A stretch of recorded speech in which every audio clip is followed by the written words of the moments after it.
What are judicial proceedings? Judicial proceedings refer to any proceedings that take place in a court of law in which a judge presides. The proceedings can be either criminal or civil. The judge need not even be the one making the final decision on the case in order for proceedings to be considered judicial proceedings, as long as the action is occurring in a courtroom where the judge has authority.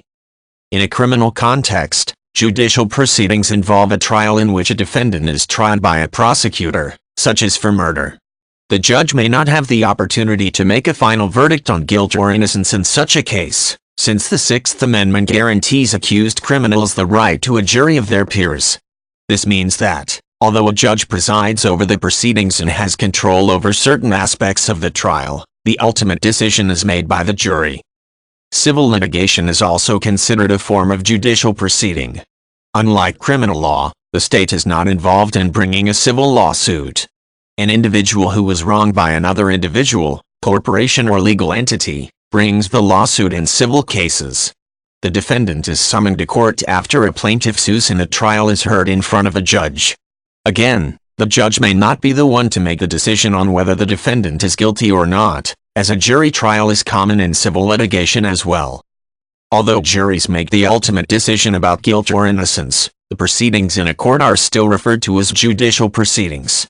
The name exists because the judge plays a very important role in proceedings brought before the court.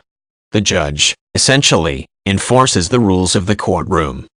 He does this by ruling on what evidence can be presented to the jury or by making a determination on whether a given question asked by one attorney is appropriate.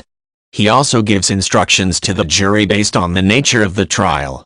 Finally, he may even be responsible for sentencing a criminal if the jury decides that the criminal is guilty, or he may have to modify or determine whether a punitive damages award is appropriate in a civil case. Judicial proceedings are especially important in the appellate level, in which the judges actually determine how the law applies to a given situation or case. An appeal is a case in which either the plaintiff or the defendant doesn't like the way the lower court applied the law and asks a higher court to review whether the law was interpreted correctly. In common law countries, the judicial decrees, the statements about what a law means, in appeals actions actually become the law.